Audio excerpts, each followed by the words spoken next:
Hello everybody, it's me, Dakota, and I'm going to be teaching you how to make dog toothpaste. Now, brushing your dog's teeth is very, very important. If you don't, it could lead to things like gingivitis and other nasty bacterial growths, like tartar buildup.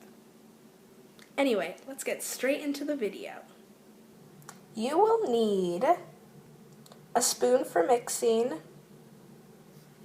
You'll also need baking soda, measuring spoons, water, and peanut oil.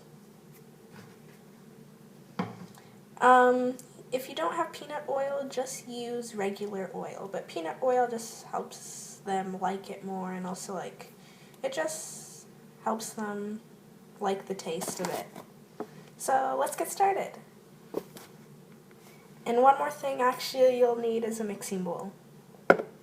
So you're going to start off by taking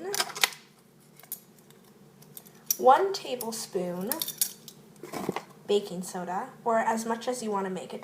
This is just for a probably like